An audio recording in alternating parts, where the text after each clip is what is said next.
If you have watched this show for the better part of the last week, you know that we have a very strong feel about Georgia.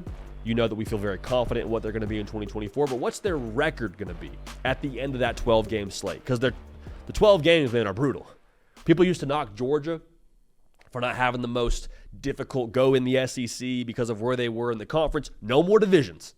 Okay, so it is Hunger Games style. The over-under win total for Georgia is at 10.5. What does that look like for them at the end of the season? Which sides did you bet? We'll talk about it right now. Before we get to that, though, Georgia fans, make sure you're subscribed right here to the On3 YouTube channel.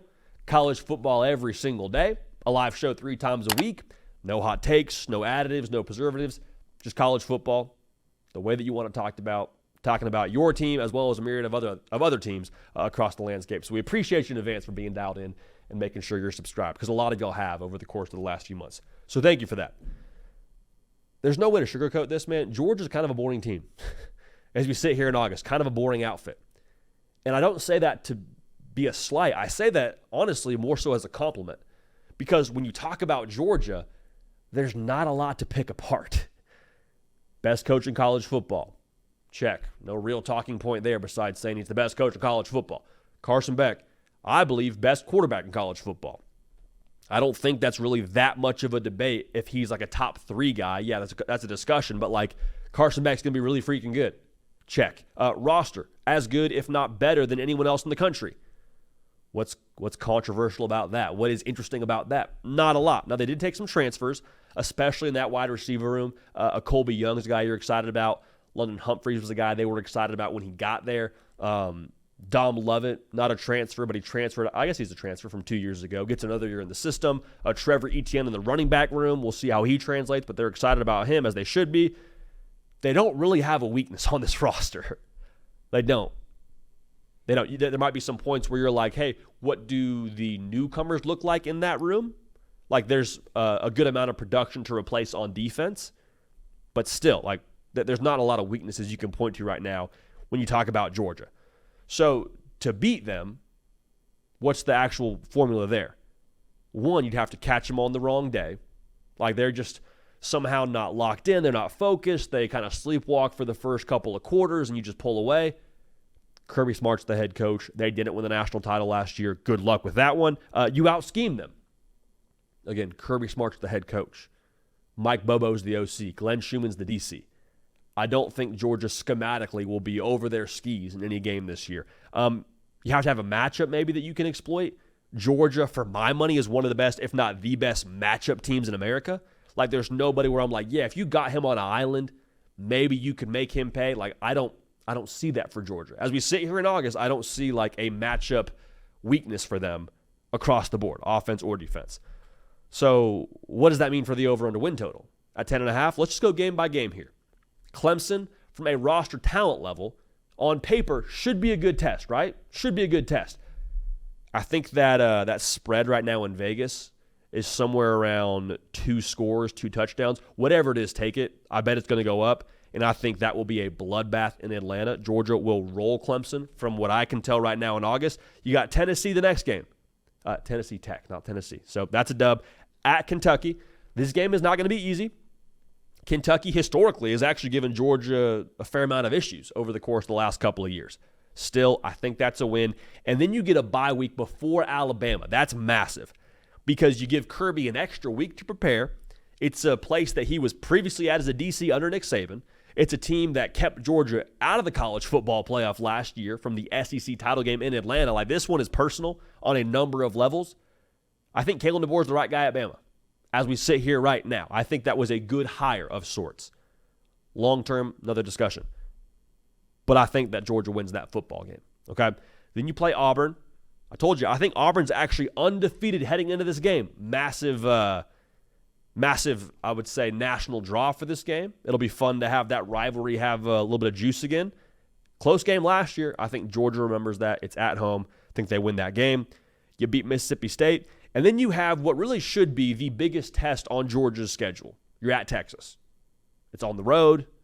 It's in Austin, which is a whole other variable. Thank goodness it's in October, so it should hopefully be a little bit cooler than having to go there that first month of the season and have it be like 110 degrees. I think that the experience of Georgia in the big moments top to bottom and the continuity they have offensively, I think that's the difference in this game. Because, again, schematically, I think they'll match up more than well on the perimeter with Texas. But to be able to hand the football off and to let those big uglies up front have their way, it may not happen in the first half. It may not even happen the first 3 quarters. But by the fourth quarter, I think that Georgia and their physicality up front will be too much for Texas. Not saying Texas isn't still a real physical outfit. I think Texas is going to be great this year. Have them as a college football playoff team. But I think that Georgia wins that game, leaning on their big boys up front and Carson Beck making you pay when it counts. You got Florida. That'll be great. It'll be a neutral site. Key for that game, obviously, is early pressure and kind of taking away the will of Florida early if you can make that happen. Maybe not the will, but the belief of Florida, if that's the right phrasing to use. Bottom line, take the wind out of the sails. Make it one-sided early, as Georgia would like to do, and I think that probably is a win for you there. At Ole Miss. Now, this is a game where Ole Miss has done a lot of work, I think, because of what happened last year in Athens on their roster. Lane Kiffin said after the game, like, yeah, they have more 5-stars than us. Like, that's on us as coaches. We got to have better players.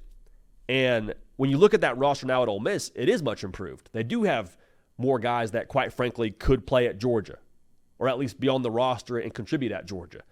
Even with that being said, defense of Georgia versus the offense of Ole Miss, I think that there's too much team speed right now for Georgia to be taken advantage of from the horizontal game from Ole Miss. So I think they win that football game, does Georgia.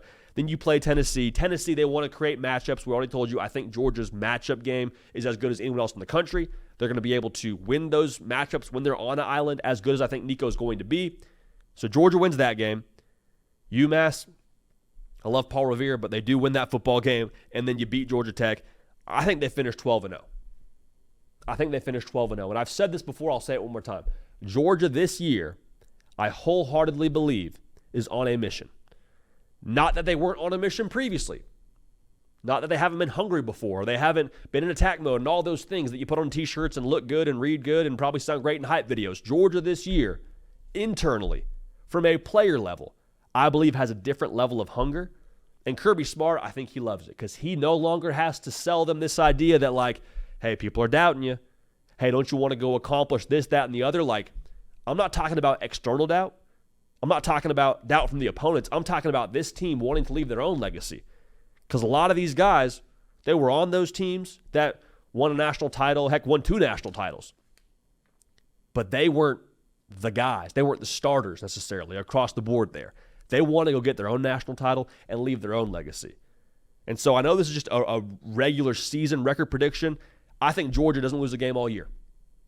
Regular season, playoff, national title, I think Georgia is the team to beat this year. I think they go wire to wire. I just think they're on another level than anybody else right now in the college football landscape. So we got Georgia going 12-0. I have them keeping a 0 in that loss column the entirety of the year and hoisting the hardware in Atlanta when the confetti drops on January 20th. Hey y'all, thanks so much for watching. Subscribe to the channel here to make sure you don't miss an episode of The Hard Count. Also be sure to check out other videos on the On3 YouTube channel.